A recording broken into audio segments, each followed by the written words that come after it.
So here we have the movie Ready Player One from Steven Spielberg. An adventure too big for the real world. This movie is, I'm not going to go too deep into the subliminal or subtext of the movie until after I see it. I'm just going to show you the general idea here that they're pushing throughout this film. Um, and of course, it is that your world, the real world, is horrible. It's garbage. It's filled with it's hell on earth. And the only way that you can get out is through VR, virtual reality. Now, this is what they're picturing as the real world in Steven's film. Single boxes, mobile homes, stacked on top of each other. And just look at all the hell, the darkness, the grayness, the pollution. It's hell on earth. And oddly enough, today, on the 11th of March, I saw that Amazon will now deliver you a crate to live in. Amazon will deliver you a crate, a shipping container with a window in it. And they call it a tiny house, but it's really a shipping container with a window in it. And you can live in this house right now today, just like in the movie Ready Player One. What a coincidence, huh? This movie comes out in late March. Isn't that a great coincidence? You can be just like in the movie and live in your hellish reality of living in a shipping container. Forget about owning your own house, which was once the American dream.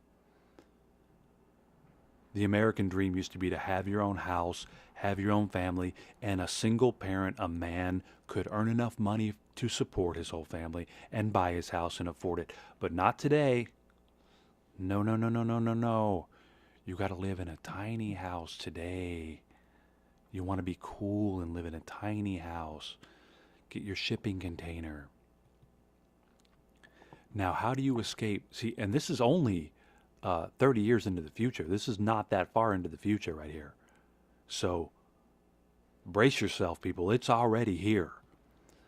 The message is that you're living in this hellish world right here, and you can only get out one way,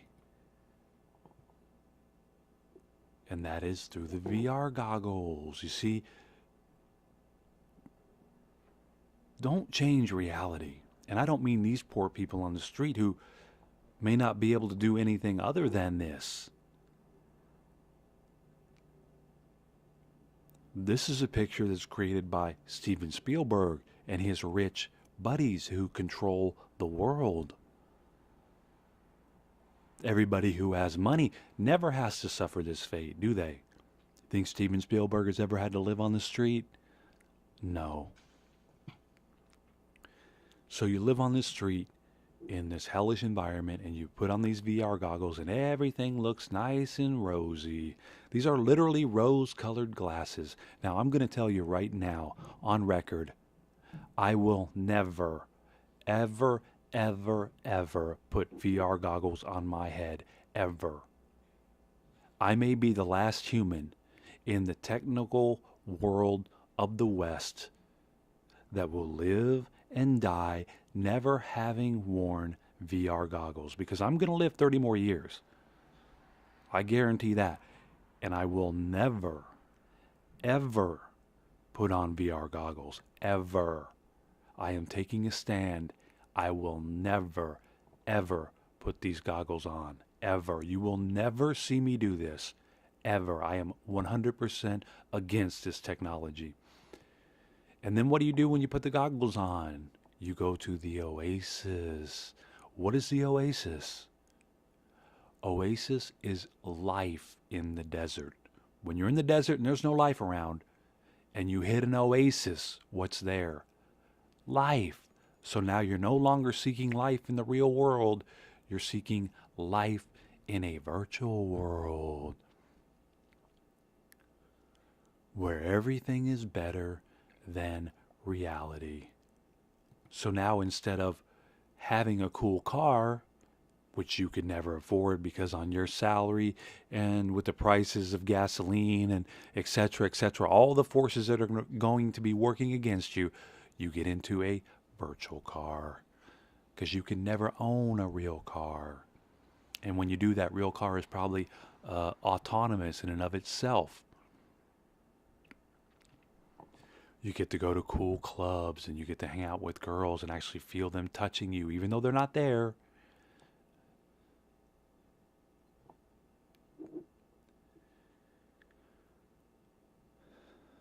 In the VR world, you learn how to do things that you can never do in reality. See, reality is hell on earth, but the VR world is where you want to be. It's exciting. It's fun. It's cool. It's a place that you want to go. You don't want to live in reality.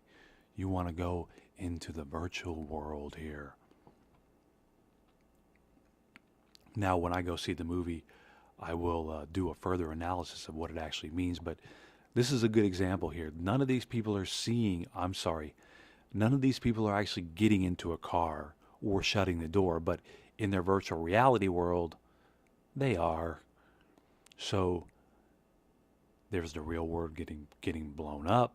So the real world is hell on earth. And in the virtual world, it's so cool. Look how cool it is. Look at how great it is in the virtual world. And reality is a bummer. But the virtual world, look at how cool it is. It's so great in there. Look at that. But reality, no, it's a bummer. So the message of this film is reality is bad. Reality is not as good as the virtual world. And reality will never match up to the virtual world. So just forget about reality. Don't live in reality. Don't make your own reality. Don't try anything in reality. Put all your energy, put all your effort into the virtual world. And as I said before, I will never, ever, I pledge right now, and I've already pledged, but I want to pledge it on record for you, I will never, ever, ever put on VR glasses voluntarily.